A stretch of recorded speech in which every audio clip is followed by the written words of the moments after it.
try to do this without a mic. Tell me if you can't hear me, I'll use the mic. I did rehearsals with the mic, so. Hi, my name is Larry Rubinstein. As a boy, I was always very lonely and very frightened.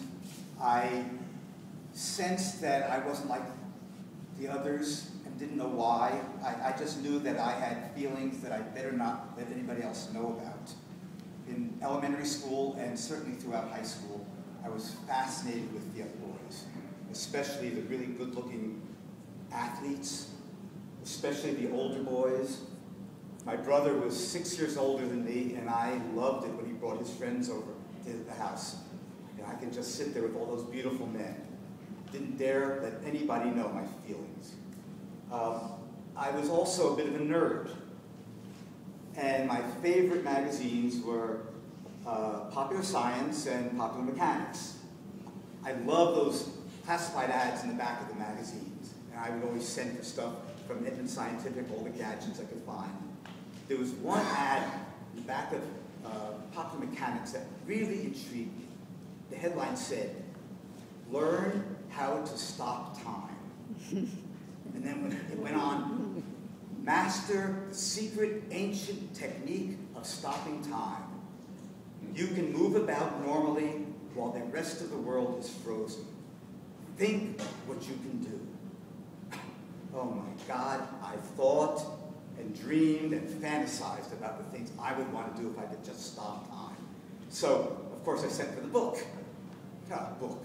But 3 weeks later, this flimsy little pamphlet arrives, about 10 pages. But within those 10 pages, it actually taught me everything I needed to know. What I learned was that you first have to sense the tempo of time. See, time has a rhythm that varies, but at any time it's a very specific tempo in a very specific direction. Well, it took a lot of practice and a lot of patience to finally be able to sense time. But once I did, I couldn't miss it. I mean, it was always there. It pretty much took over my body. I could always feel the rhythm in my body, kind of like what happens at a disco. You know, I was actually able to kind of dance to the rhythm of time.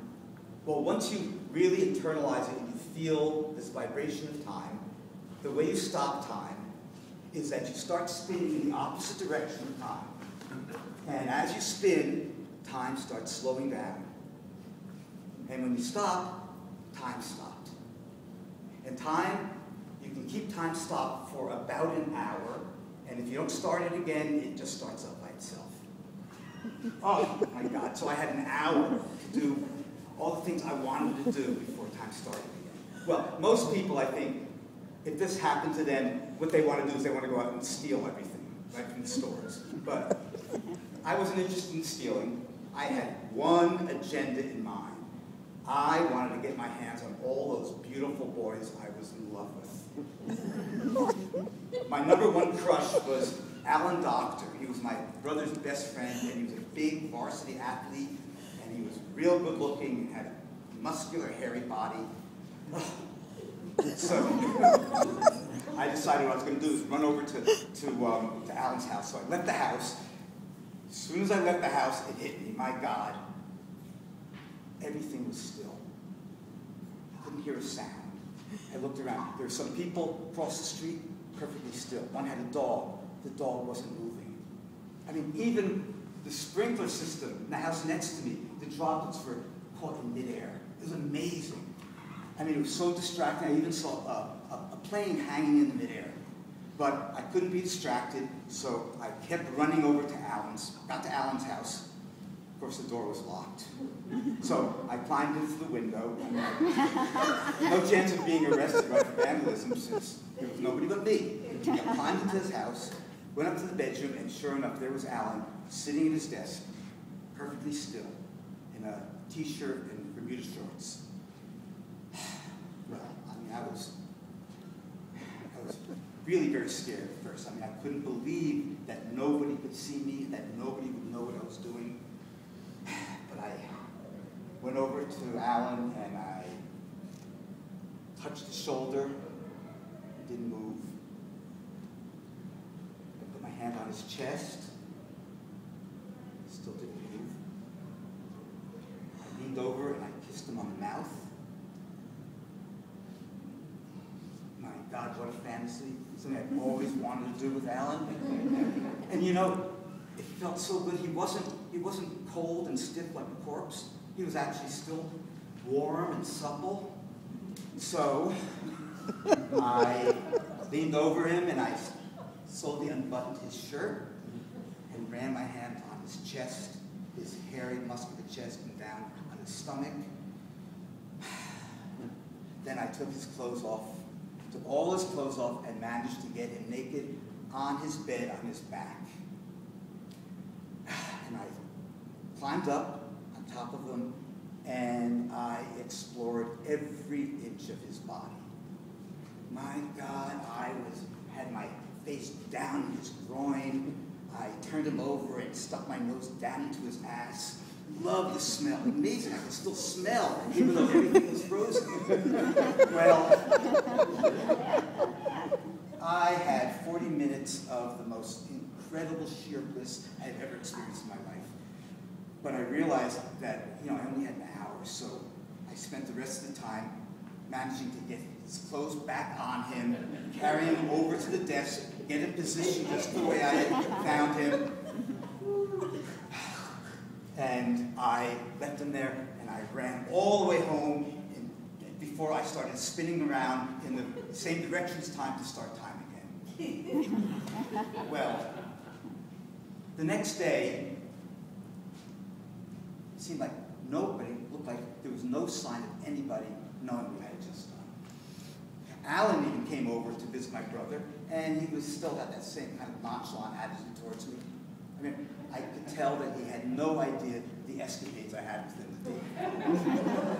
But I knew. And let me tell you, I knew, and I loved him even more than I did before. So these jaunts in stopping time, these sessions, continued for years. I got better and better at it. Lots and lots of sessions with Alan. And all the other hot guys I knew. Anytime I saw a hot guy, I would go into a stop time session. To the point where I thought, that I'm worried that this may turn into an addiction or something. But strangely enough, just the opposite happened. After the first initial thrill and excitement of being able to do this, the sessions got somehow gradually less and less fulfilling.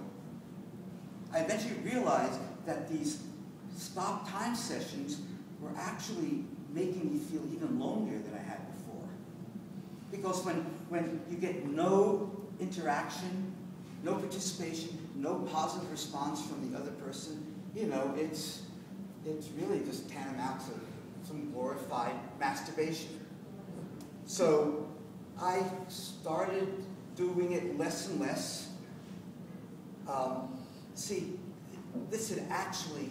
These sessions had actually turned into a very powerful tool to yank me out of my loneliness and cause me to crave and go and find company, to find socialization, to find friendships, to find partners. So I started doing these stop time sessions less and less. They didn't compare now to the kind of fulfillment I was getting from real life, from an interaction with real people. So it slowed down. Pretty soon I stopped doing it entirely. I think after years I probably even lost the knack. But it worked for me, and I'm a better off person for it. In fact, Alan is now my partner. We've been partners for 20 years. And our love and closeness has grown so much that one very intimate night, I broke down and I told him all about those stop time sessions I had with him. As soon as I told him, I regretted it. Oh no, what have I done? He is going to be furious. I've ruined one of the greatest relationships I've ever had in my life. But Alan instead laughed and told me that he had known about it all along. What? Not only that, he said that he had been awake and fully aware throughout every one of my sessions.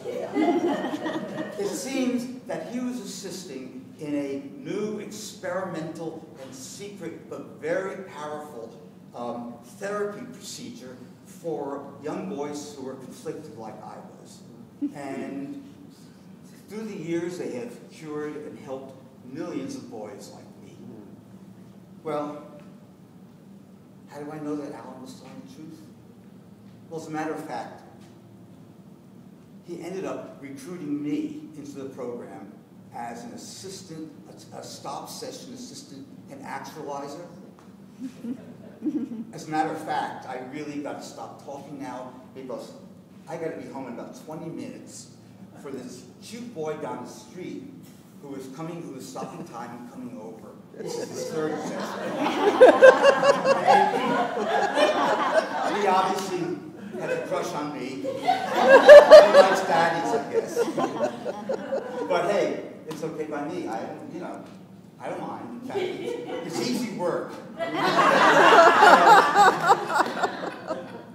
Easy except for having to disguise my excitement and pleasure when he starts undressing me. Other than that, it's pretty much an easy hour's work.